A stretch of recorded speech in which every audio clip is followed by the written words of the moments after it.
भगवान अपने भक्तों की मदद के लिए क्या क्या कर गुजरते हैं, ये हमें इस कथा के माध्यम से जानने को मिलेगा।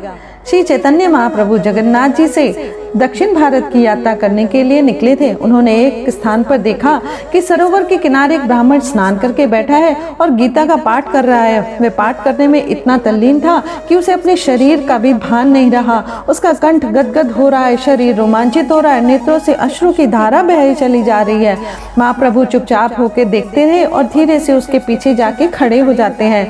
तब जब उसका पाठ समाप्त होता है तब उससे पूछते हैं, हे महानुभाव, आप संस्कृत का गलत उच्चारण कर रहे थे, पर आपका प्रेम देखकर मैं कुछ नहीं बोल सका। लेकिन आप क्या मुझे बताएंगे कि आप गीता के ऐसे कौन से श्लोक का पाठ कर रहे थे जिससे आपका शरीर रोमांचित हो रहा था, आनंद के अश्रु बह रहे थे?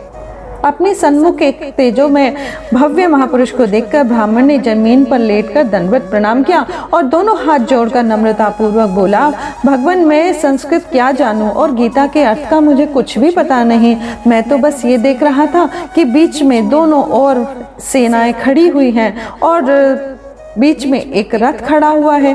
रथ के भीतर अर्जुन दोनों हाथ जोड़े बैठा है और रथ के आगे घोड़ों की रस्सी पकड़े भगवान श्री कृष्ण बैठे हैं। भगवान मुख पीछे घुमाकर अर्जुन से कुछ कह रहे हैं। मुझे ये स्पष्ट तो नहीं दिखाई दिया, पर मुझे इसी प्रेम से रुलाई आ गई।